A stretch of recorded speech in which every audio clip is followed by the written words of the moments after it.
the topic now is again based on this question of if everything is made as an impression in my subconscious, samskaras, and based on these impressions, I am re experiencing the things that I had acquired through my actions, my karma. So then everything is going to be predetermined. There is absolutely no scope for me to change my course of my life. There is no free will, in that context.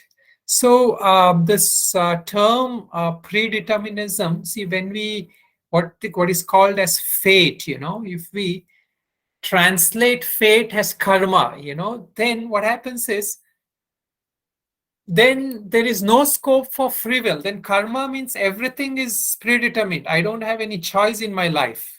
This is what people interpret. But karma is not that. So this is a fundamental difference. And this is also explained in my book. Karma doesn't literally translate to fate or predeterminism. Karma is that what you have earned through your actions. So you are getting what you earn, meaning in another time or in this life, whatever you sow, you will get it in the future. What you're getting today is based on what you had, what actions you had done in the past. That seventh sutra, the good, bad, and the mixture of good and bad. So, and now when we talk about free will, people say I should have unconditional free will, meaning I should be able to do whatever I want, whenever I want, So, free will in Indian context, the word which we use is purushartha. The way in Indian philosophy, when we talk about free will, it's not literally free will. The better use of the word is what I translated as self-effort, meaning you are making effort despite the conditions you are in. So now what happens is, so we literally translate predeterminism. So the Yoga Sutra is saying that everything is based on my impressions. So based on impressions, I earn where I will be born, the conditions I will be born. Then there is no scope for free will, if we take it in that literal sense. But you see, tendencies can change, meaning some tendencies are hidden, right? They may manifest at a different time when the conditions are right. In Indian scriptures, we have story of a sage called Valmiki. He used to be a robber, a criminal, but he met some rishis, who gave him a mantra, and that transformed him, and he went on to become one of the greatest sages. And same with Milarepa, Milarepa had practiced sorcery or this evil tantras, and he killed a lot of people. But then he decided to, he heard somebody say that you will suffer the consequence of this for many lives. And then he sought to reform based on that. He met, his guru Marpa, and then he practiced. He went through a lot of difficulties, and he practiced for a long time. And then in a lot of other scriptures also, there are, other religions also, this like we know of Saint Francis, who used to be a rebellious teen but ended up becoming a saint, so like that, so what happens, some samskaras are hidden. At the same time, what happens is, for some people, they may be good, and maybe a child, has good tendencies. And if he or she is born in a slum or a bad neighborhood, then what happens? They may cultivate those habits, those bad samskaras, those bad tendencies, have habits, So now one of the Sutra 10, actually says, desires have no beginning. Meaning it's been there from eternal time, meaning our samskaras, they don't have a beginning. So when did the first samskara start through which I am stuck with this? So that is, we can't take it like that. Why? Because See, the main problem why we choose to be in certain way is because of our lack of understanding, lack of wisdom. If somebody knows that through their actions they will suffer the consequences of that, then obviously they will not act in that way. So the what what draws us to bad actions or harmful or actions that create suffering for us and others is our lack of understanding, our lack of wisdom, avidya. This is one of the fundamental cause. So then from there, what happens? Wrong desires. We start choosing wrong things or harmful things, that which keeps us bound. But this desire to be happy is there in everyone, as one of the sutras was saying, Sukha Trishna. This is the desire to be happy. It is there in everyone. Now, what happens is, see, if coming back to this point, if somebody is a criminal, and then we say that he chose to be a criminal because he had some bad environment or bad this one, then it seems like everything is predestined. He doesn't have a choice. He was born in a bad neighborhood, and because of that, he didn't he had bad understanding and bad desires, and he got into trouble. And the same way we can also say, then maybe, if I chose yoga, or I am attending the class now, I chose to attend this class, and I'm learning something which is helping me, all that. So maybe this is also predetermined, right? You might have had some good samskaras and some good things. So we don't have free will. We'll just kind of go with the flow. No, it's not like that. So why it's not like that is, see, the main point here to understand is that what is binding, that what binds you further. So what happens when you do this negative actions, which he explained in that other sutra as the gunas, when we do these tamasic, rajasic actions, they are binding in nature. So now the sattvic actions, like we love meditation, so after a while we also get habituated to meditation. So, but this kind of habit is a good habit. Why? Because it is leading you to freedom. It is leading you to greater understanding. So when you attend this class, what you're doing is you're enhancing your understanding. And through that, you are enhancing your capacity to make choices. So those who choose the good actions have a greater range of free will available for them. So good actions, meaning what I'm talking about here is mainly from the point of yoga, meaning the Ashtanga, the steps of Ashtanga, Yama, Niyama, Pranayama, Asana, Pratyahara, Dharana, Dhyana, Samadhi. Or the Kriya Yoga, he explained. What is Kriya Yoga? He explained, Tapas, Vadhyaya, Ishvara Pranidhana, meaning practices, spiritual practices, austerities, Swadhyaya, self-study, and grace of God or grace of Guru. What happens is these actions, they break the chain of cause and effect. So the actions that usually bind us, that keeps us in addictive behaviors or in addictive thinking patterns, or that which leaves negative impressions in us, they are based on sensual identification, deriving joy. Our desire for happiness is inherent, but when we project that outwardly through senses, objects, people, conditions, then what happens is that causes has a binding effect. So now what happens is that what we are born with is karma, they say, meaning where I'm born, the environment I'm born, and the certain incidents that happen in my life, that is all based on karma. Now, but how you choose, the samskaras help you to choose, make your decisions.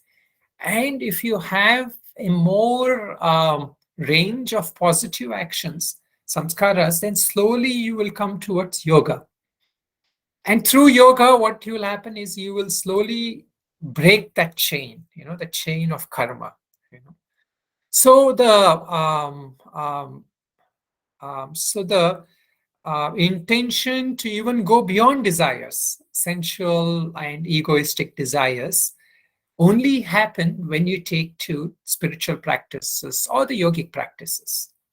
Until then, what happens is, even if we have good desires, meaning like I want to be in a good environment, I want to help people and all, like they're all good desires, but those desires are still not helping you to go beyond desires, meaning the true understanding of yourself, the true understanding of that the true understanding that happiness is not outward but inward within you. So you already have that happiness that you are craving for outwardly.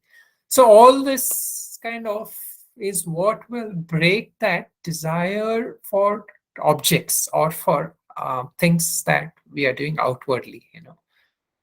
So the even when we have this desire to improve ourselves, to realize our true self, then what happens is the opportunities also created for us. That which the right people come into our life, the right environment, starts manifesting in our life. So this is what our sankalpas then can start functioning, meaning our intentions, our conscious intentions start functioning versus the kama sankalpas which we had. Kama sankalpa, as it was mentioned in Bhagavad Gita. Kama sankalpas are those that is mainly desires driven by our egoistic and sensual habits, that which has a sense of doership, enjoyership, karta, bhokta, those kind of sankalpas we keep meaning, and they are going to keep us bound.